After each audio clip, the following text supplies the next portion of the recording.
আসসালামু আলাইকুম। এখন শুনবেন সংবাদ শিরোনাম।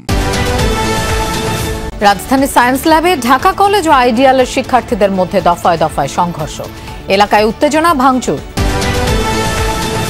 ১০০ বছরেও আরেকজন রোকেয়ার সাখাওয়াত পায়নি জাতি। রাজধানীতে দিবসটির আয়োজনে প্রধান উপদেষ্টা। এবছর পদক পেলেন ৪ নারী। আদালতের রায়ে শেষ মুহূর্তে প্রার্থী পরিবর্তন হলে গণনা হবে না পোস্টাল ব্যালট। থাকছে না স্থগিত হওয়া প্রতীক, আরপিও সংশোধন করে ইসির গেজেট প্রকাশ।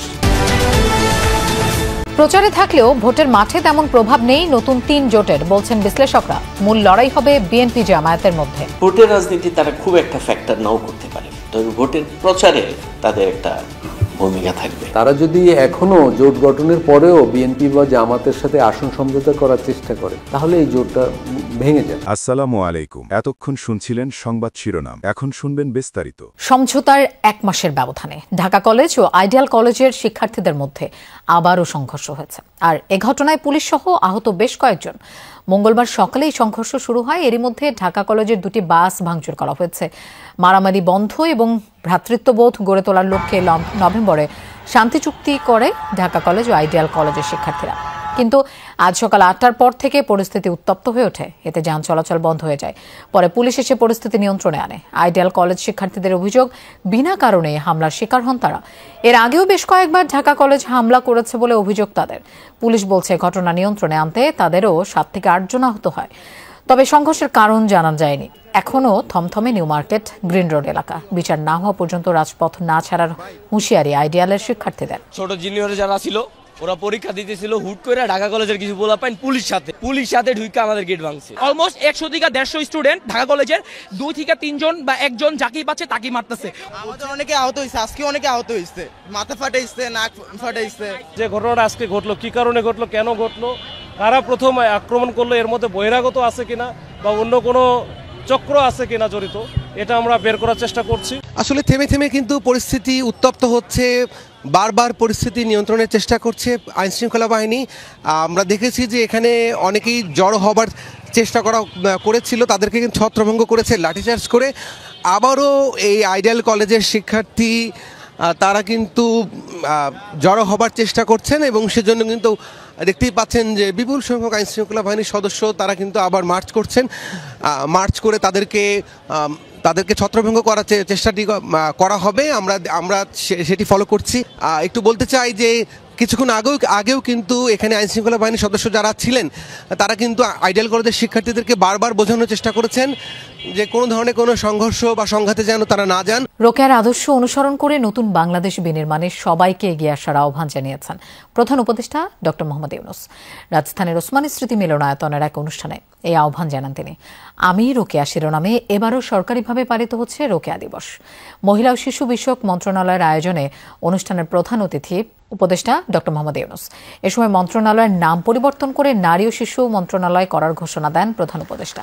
এবছর নারী জাগরণের বিভিন্ন ক্ষেত্রে অবদানের স্বীকৃতিস্বরূপ ৪ জন নারী রোকেয়া পদক পেয়েছেন। তারা হলেন নারী শিক্ষা গবেষণায় ডক্টর রুভানা রাকিব, নারী অধিকারে কল্পনা আক্তার, মানবাধিকারে ডক্টর নাবিলা ইদ্রিস এবং নারী জাগরণে ফুটবলার ঋতুপর্ণা চাকমা।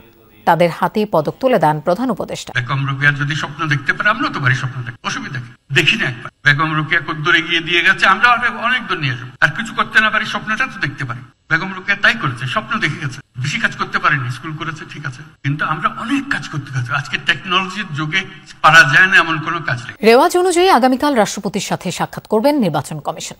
এ সময় নির্বাচন কমিশন আরও জানান, স্থগিতকৃত প্রতীক পোস্টাল ব্যালটে থাকবে না। এর আগে পোস্টাল ব্যালট বাতিলের 6টি কারণ উল্লেখ করে সংশোধিত আরপিওর গেজেট প্রকাশ করেছে নির্বাচন কমিশন।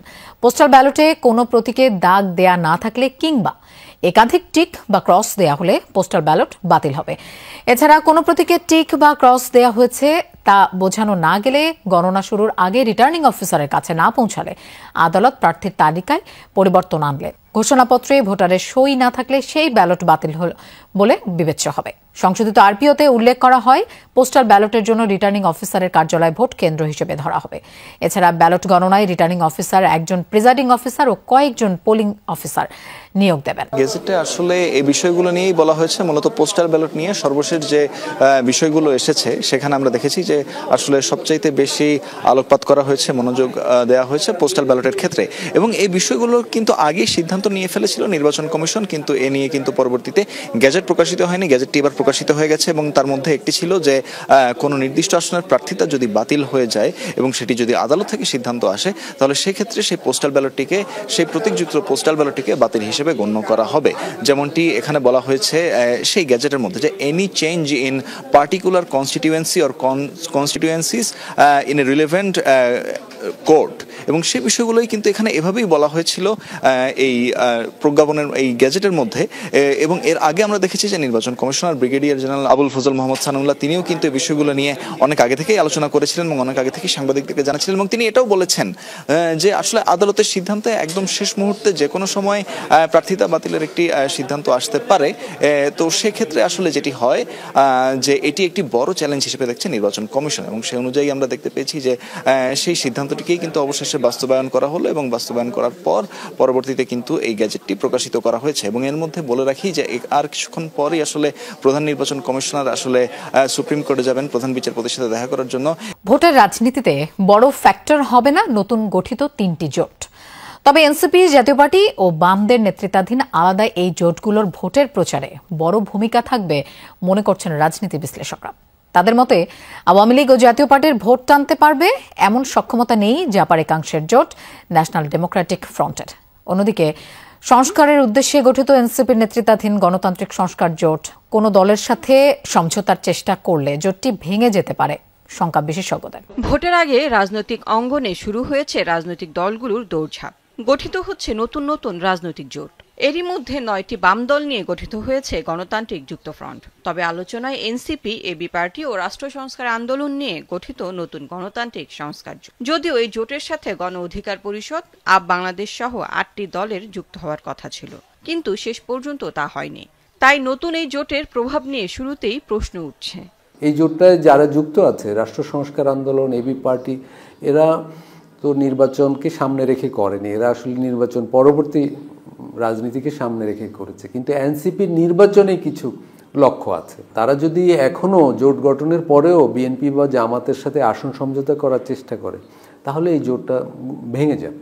প্রেসার গ্রুপ হিসেবে তার রোলটা দুর্বল হয়ে যাবে যখন সে বড় কোনো দলের সাথে যোগ দিবে, তখন দলগুলো তাকে সেটা অ্যালাউ নাও করতে পারে। অন্যদিকে কার্যক্রম নিষিদ্ধ আওয়ামী লীগের ভোট টানতে নতুন করে আলোচনায় জাতীয় পার্টি। দলটির পুরনো ও পরিচিত নেতাদের নেতৃত্বে 20টি দল নিয়ে গঠন করা হয়েছে নতুন জাতীয় গণতান্ত্রিক ফ্রন্ট। যদিও এই জোটে নেই জিএম কাদেরের জাতীয় পার্টি। এই অবস্থায় এই জোটের নেতৃত্বে থাকা জাতীয় পার্টির একাংশের প্রতীক লাঙ্গল হবে কিনা এ নিয়ে প্রশ্ন আছে। জাতীয় পার্টির এখন দুটি ধারা মাঠ পর্যায়ে আছে। একটি ধারা সরকারের পছন্দ নয় বা বড় দলগুলোর পছন্দ নয়, আরেকটি ধারা মনে হচ্ছে বড় দলগুলো বা সরকারের একটু ফেভার পাচ্ছে।